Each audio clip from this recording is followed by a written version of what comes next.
Hello friends, ഇന്ന് നിയോമിന് 1 വയസ്സാണ് തികയുന്നത്. എത്ര പെട്ടെന്നല്ലേ 1 വർഷം കടന്നു പോകുന്നത്. അപ്പോൾ എനിക്ക് പറ്റുന്ന രീതിയിൽ ചെറിയ സർപ്രൈസ് ഒക്കെ ഞാൻ രാത്രി തന്നെ അവന് കൊടുത്തിരുന്നേ. അതൊക്കെ കഴിഞ്ഞ് രാവിലെ ആയപ്പോൾ അവനെ മാമൻ കൊണ്ട് കൊടുത്തതാണ് ഈ ഒരു ടെഡീനെ. അവന് ഇങ്ങനത്തെ ടെഡിയൊക്കെ ഭയങ്കര ഇഷ്ടമാണ്. അവനേക്കാൾ സന്തോഷം ഇയാൾക്കാണ്, കാരണം കൂട്ടിലൊരാളെ കിട്ടിയല്ലോ. അതൊക്കെ കഴിഞ്ഞ് നേരെ ഞാൻ അടുക്കളയിലേക്കാണ് പോയി വെക്കുന്നത്. അപ്പൊ തകൃതിയായിട്ടുള്ള പണിയാണ് പുറം ഭാഗത്ത് നടന്നുകൊണ്ടിരിക്കുന്നത്. അപ്പൊ ഞാൻ അതിനിടയിൽ ക്യാമറയും പൊക്കി പിടിച്ച് വീഡിയോ എടുക്കുകയാണ്. കാരണം ഇവരൊക്കെ ഉള്ളപ്പോൾ എനിക്ക് പ്രത്യേകിച്ച് ഒരു പണി ഉണ്ടാവാറില്ലേ. എന്നാൽ ഒരാൾ ഇതിന്ന് ഇറങ്ങുന്ന ലക്ഷണേ കാണുന്നില്ല. ആ ഒരു ടൈമിൽ ചേച്ചിയും അളിയനും വന്നിരുന്നേ. അവൻ അളിയനെ ഭയങ്കര ഇഷ്ടമാണ്. അപ്പൊ അളിയനെ അവന്റെ അടുത്തൊക്കെ ഏൽപ്പിച്ചിട്ട് ഞാൻ നേരെ പോയിട്ട് എൻ്റെ ആങ്ങളെന്നെ ഡെക്കറേഷന്റെ പണിയൊക്കെ ഏൽപ്പിക്കുന്നുണ്ട്. അവനെ ഏൽപ്പിച്ചാൽ പിന്നെ അവനൊക്കെ സെറ്റ് ആക്കി തരുവേ.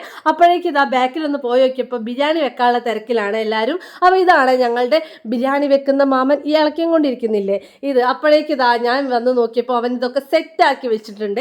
ഇതൊക്കെ വീഡിയോ എടുത്തപ്പോഴത്തേക്ക് എനിക്ക് നല്ല രീതിക്ക് വിശന്നേ. അപ്പോൾ നല്ല പച്ചക്കറിയും മീൻ കറിയും ഉണ്ടായിരുന്നു കേട്ടോ. അപ്പോൾ എന്ത് പരിപാടി നടക്കുകയാണെങ്കിലും ഉച്ചയ്ക്ക് അധികം വീട്ടിലുണ്ടാവുന്ന ഒരു സാധനമല്ലല്ലേ ഈ പച്ചക്കറിയും മീൻ കറിയും. അതൊക്കെ കൂട്ടി കഴിച്ചതാ ഒരാൾ ഇവിടെ നല്ല രീതിക്ക് ആടാൻ തുടങ്ങിയിട്ടുണ്ട്. അതൊക്കെ കഴിഞ്ഞതാ ഡെക്കറേഷൻ പണിയൊക്കെ കഴിഞ്ഞ് ഞാൻ നേരെ മാറ്റാനുള്ള പുറപ്പാടിലാണ്. അപ്പോൾ ഇനി നെക്സ്റ്റ് വീഡിയോ ആയിട്ട് കാണേ നമ്മുടെ ബർത്ത്ഡേ വ്ളോഗ്.